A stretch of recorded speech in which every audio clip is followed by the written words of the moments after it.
Good morning विद्यार्थी मित्रों, ધોરણ 7 વિષય હિન્દી।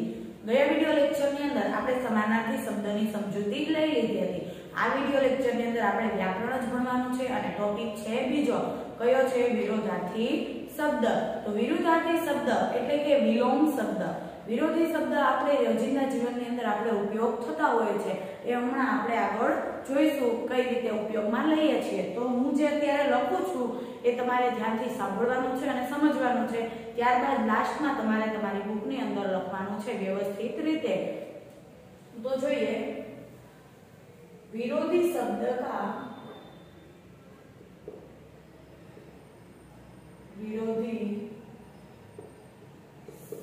का मतलब है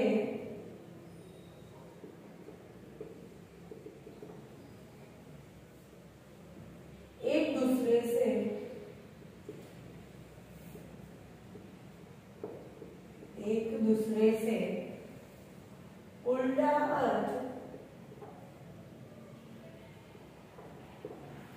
प्रकट करने वाले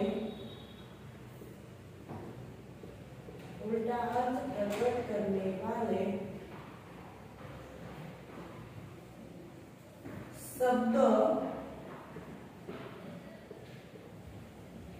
जैसे अच्छा शब्द का विरोधी, अच्छा शब्द का विरोधी शब्द बुरा और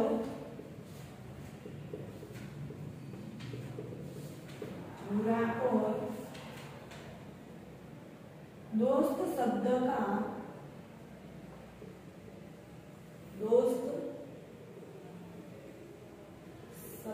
का विरोधी शब्द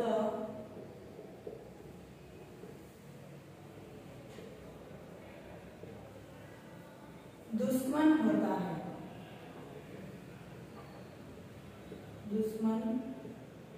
होता है। इस तरह के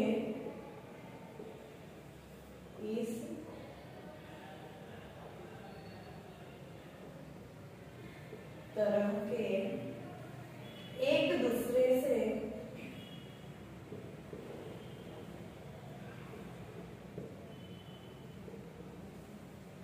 विरोधी अर्थ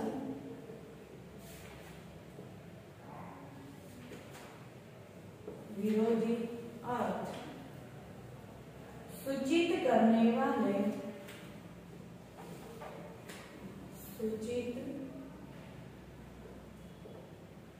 वाले शब्दों को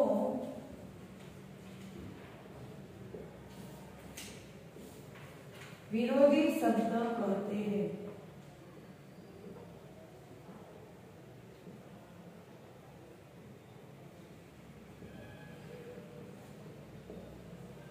विरोधी शब्द कहते हैं। विरोधी शब्दों का स्वरूप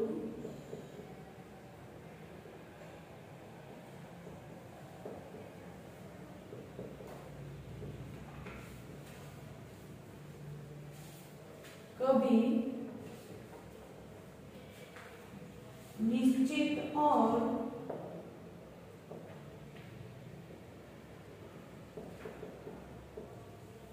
कभी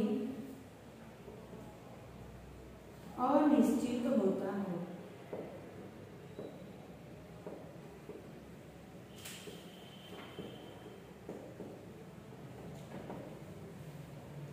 पर उनका अर्थ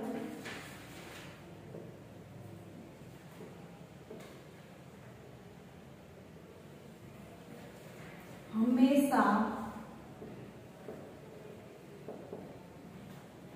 एक दूसरे से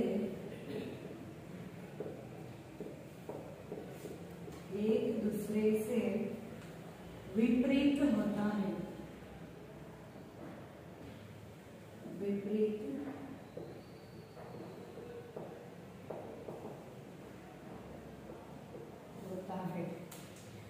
રહેશે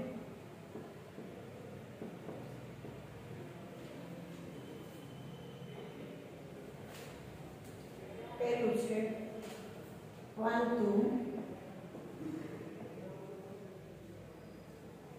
એટલે કે જંગલી.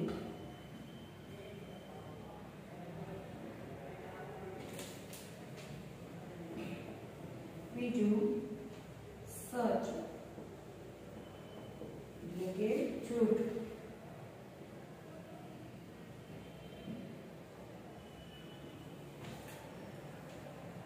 ત્રીજું છે મિત્ર એટલે કે શત્રુ.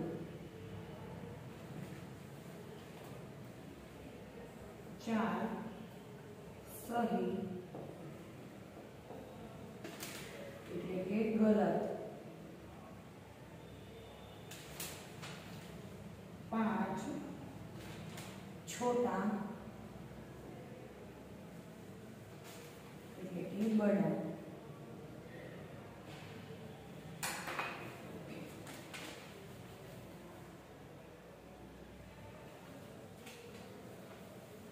ये शब्द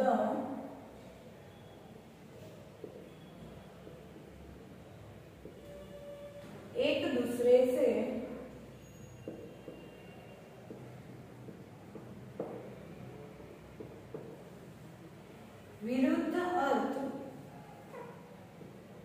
विरुद्ध अर्थ प्रकट करते हैं. प्रकट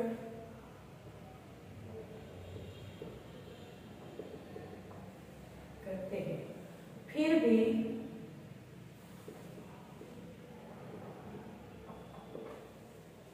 इनमें एक विशेष संबंध है. एक विशेष संबंध है.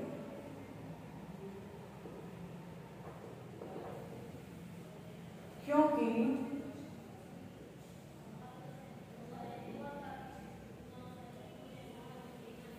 एक के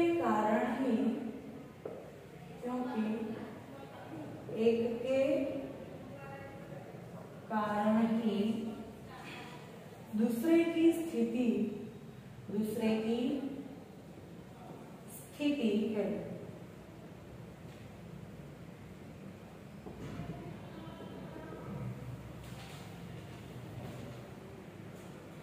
प्रायः विद्यार्थी विरोधी शब्द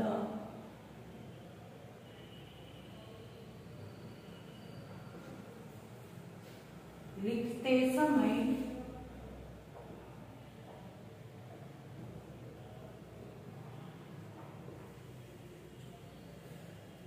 शब्द के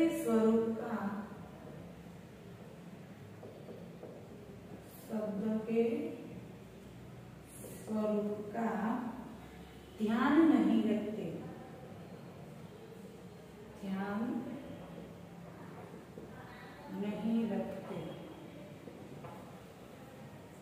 खुशबू शब्द के विरोधी.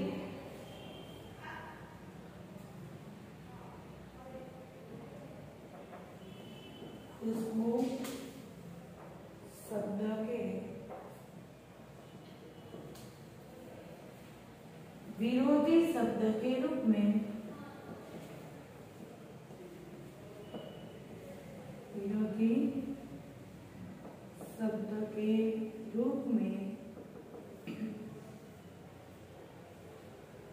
बदबू लिखना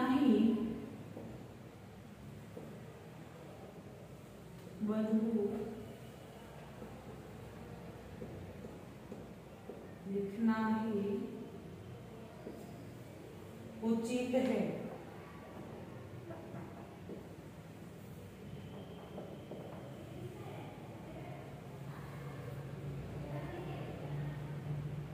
दुर्गंध नहीं.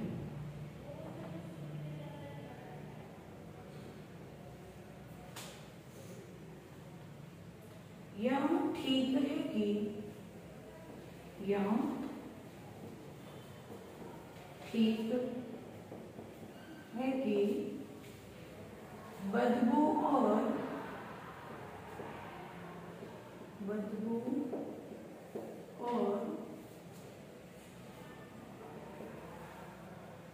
दुर्गंध का अर्थ, बदबू और दुर्गंध का अर्थ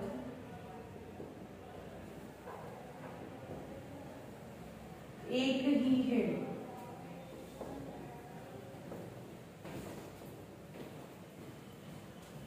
और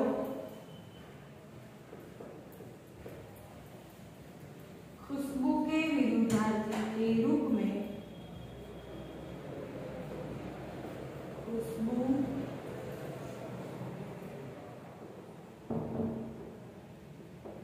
के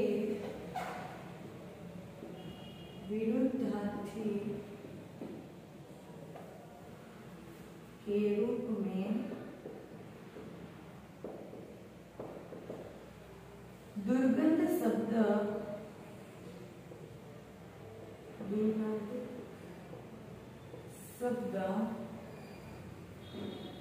लिखना गलत नहीं है।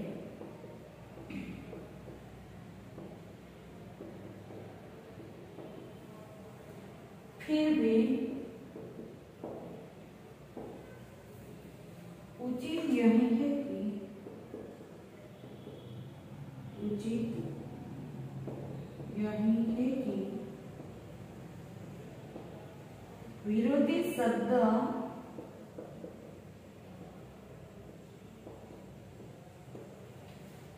एक ही भाषा के हो,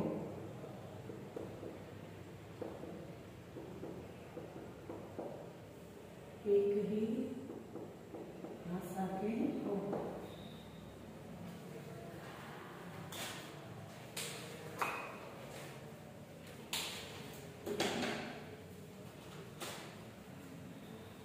तो હવે આપણે અહીંયા સમજી લઈએ વિરોધાર્થી શબ્દ એટલે કે વિલોમ શબ્દ આપણે રોજિંદા જીવનની અંદર વિરોધી શબ્દનો ઉપયોગ વારંવાર કરતા હોઈએ છીએ। આપણને કોઈ એમ કહે કે તું અહીં આવ, આપણે એમ કહી દઈએ નથી આવો। કોઈ એમ કહે કે મમ્મી એમ કહેશે કે જમવા બેસ, તો આપણે કહીએ નથી જમવું। તો આ જે આપણે રોજિંદા જીવનની અંદર આપણે જે વ્યવહાર કરીએ છીએ એમાં આપણે અમુક શબ્દ એવા યુઝ કરતા હોઈએ કે કોઈક આપણને કહેતા હોય અને આપણે એને ડાયરેક્ટ ના પાડી દેતા હોય તો એ એમનો વિરોધી જ અર્થ થતો હોય છે। તો આપણા રોજિંદા જીવનની અંદર વિરોધાર્થી શબ્દનો ઉપયોગ ઘણીવાર થતો હોય છે। એને બીજા એવા નામથી ઓળખે છે કે વિલોમ शब्द। विरोधी शब्द का मतलब है एक दूसरे से उल्टा अर्थ प्रकट करने वाले शब्द।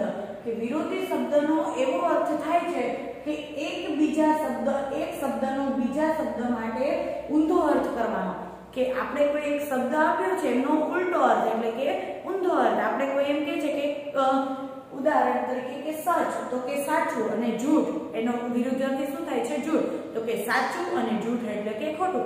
સાચું તો વિરોધાર્થી ખોટું। તો કોઈ પણ એક શબ્દ હોય એનો ઉલટો અર્થ કરવો એટલે કે વિરોધાર્થી શબ્દ। जैसे अच्छा शब्द का विरोधी शब्द बुरा, એટલે કે अच्छा શબ્દનો અર્થ વિરોધી શું થાય? बुरा। और दोस्त शब्द का विरोधी शब्द दुश्मन। કે दोस्त એટલે કે મિત્ર અને दुश्मन એટલે કે શત્રુ। એનો दोस्तનો વિરોધી શબ્દ શું થાય? दुश्मन। इस तरह के एक दूसरे से विरोधी अर्थ सूचित करने वाले शब्दों को विरोधी शब्द कहते हैं। कि આવી જ રીતે એકબીજા શબ્દનો વિરોધી અર્થ આપણને જે દર્શાવવામાં આવે એમને કેવા શબ્દો કહેવાય? વિરોધી શબ્દ કહેવાય। विरोधी शब्दों का स्वरूप कभी निश्चित और कभी अनिश्चित होता है। कि विरोधी शब्द जे આપણને આપે ને એમનો ક્યારેક અર્થ નિશ્ચિત હોય કે અને ક્યારેક અનિશ્ચિત હોય કે આ શબ્દનો અર્થ આ જ થતો હોય અને ક્યારેક એ શબ્દના અનેક પણ અર્થ થઈ શકતા હોય છે, पर उनका अर्थ हमेशा एक दूसरे से विपरीत હોય। પણ જો એમનો કોઈ ફિક્સ શબ્દ આપણને આપેલો હોય કે अच्छा तो बुरा, तो એને આપણે વિરોધી શબ્દ જ કહી શકીએ। પણ જો એમનો અર્થ હંમેશા એકબીજા માટે વિપરીત એટલે કે એમના માટે તમે કોઈ પણ શબ્દ વાપરશો તો એ એકબીજાનો વિપરીત એટલે કે એકબીજાનો વિરોધી શબ્દ જ હશે. આપણે ગગન તો આકાશ તો એ શું થઈ જાય સમાનાર્થી શબ્દ, તો એવી રીતે અર્થ થશે નહીં, સમાન અર્થવાળો શબ્દ થશે નહીં. વિરોધ અર્થ એટલે કે વિપરીત એટલે કે એકબીજાથી અલગ એવો થશે. જૈસે એટલે કે ઉદાહરણ તરીકે આપણને આપ્યું છે પાલતુ તો જંગલી, સચ એટલે કે सच तो झूठ, मित्र तो शत्रु, सही तो गलत, छोटा तो बड़ा. ये शब्द एक दूसरे से विरुद्ध अर्थ प्रकट करते हैं कि आज शब्द आपने आपेला छे ए एकबीजाથી विरुद्ध अर्थ प्रकट करे छे કે छोटा तो बड़ा, नाનું तो मोटું, तो એનો એ अर्थ થતો નથી, विरुद्ध अर्थ એટલે કે એનાથી તદ્દન વિપરીત अर्थ થાય છે. फिर भी इनमें एक विशेष संबंध है कि एम छता पण एमा एकदम अलग ज संबंध रहेलो छे, क्योंकि एक के कारण ही दूसरे की स्थिति है कि जो छोटा हशे तो ज बड़ा कही शकाय. जो एक शब्द आपने आपेलो छे तेना लीधे बीजो शब्द आपणे उच्चार थई शकशे, एना सिवाय थई शकशे नहीं. समानार्थी शब्द लखता होय तो समान अर्थो वाळा शब्द आपणे लखीए અને વિરોધાર્થી શબ્દ તો આપણને કોઈ એક શબ્દ આપેલો છે તો આપણે એના વિપરીત શબ્દ લખીશું, એમનું વિરોધી લખીશું. प्रायः विद्यार्थी विरोधी शब्द लिखते समय शब्द के स्वरूप का ध्यान नहीं रखते कि विद्यार्थीओ छे विरोधी शब्द જ્યારે લખતા હોય ત્યારે શબ્દના સ્વરૂપનું ધ્યાન રાખતા નથી. खुशबू शब्द के विरोधी शब्द के रूप में बदबू लिखना ही उचित है कि खुशबू शब्दना विरोधी शब्द माटे बदबू शब्द लखवो ए ज उचित छे એટલે કે એ જ યોગ્ય છે. કે खुशबू तो बदबू એટલે કે સુગંધ, खुशबू એટલે શું થાય સુગંધ, અને બદબू એટલે કે ખરાબ વાસ, એ શબ્દના માટે ઉચિત છે કે યોગ્ય છે. દુર્ગંધ નહીં કે દુર્ગંધ છે એ સેમ જ શબ્દ થાય, બદબू અને દુર્ગંધ એ બંનેનો મીનિંગ શું થાય વાસ જ થાય, પણ આપણે खुशबू શબ્દનો બદબू જ લખી શકીએ કેમ કે એ ઉચિત છે. આ દુર્ગંધ લખ્યું હોય તો ખોટું ના પડે, પણ આપણે ભાષાની રીતે જો જોઈએ તો खुशबूનું બદબू, खुशबू સાથે બદબू શબ્દ વ્યવહારની રીતે બંધ બેસે છે. यह ठीक है कि बदबू और दुर्गंध का अर्थ एक ही है कि आ बात साची है कि बदबू અને દુર્ગંધનો અર્થ એટલે કે બંનેનો ઉચ્ચાર સરખો જ થાય છે. બદબू એટલે પણ વાસ અને દુર્ગંધ એટલે પણ વાસ. और खुशबू के विरुद्धार्थी के रूप में दुर्गंध शब्द लिखना गलत नहीं है कि जो આપણે કોઈ પણ શબ્દનો ઉચ્ચાર આપણે કરવાનો હોય અને खुशबूની વિરુદ્ધાર્થી શબ્દ આપણે દુર્ગંધ લખીએ તો એ ખોટું પડતું નથી, પણ જો ભાષાની દ્રષ્ટિએ જોઈએ તો એ ઉચિત નથી. फिर भी उचित यही है कि विरोधी शब्द एक ही भाषा के हो. એમ છતાં પણ આપણે ઉચિત કયું ગણાય કે ભાષાની દ્રષ્ટિએ શબ્દ સમાન હોવા જોઈએ, કે खुशबू तो बदबू, खुशबू तो दुर्गंध બંધ બેસે નહીં, તો खुशबू तो बदबू. વિદ્યાર્થી મિત્રો હવે તમે સ્ક્રીનશોટ લઈ લેજો અને પછી તમારી બુકની અંદર વ્યવસ્થિત રીતે લખી લેજો.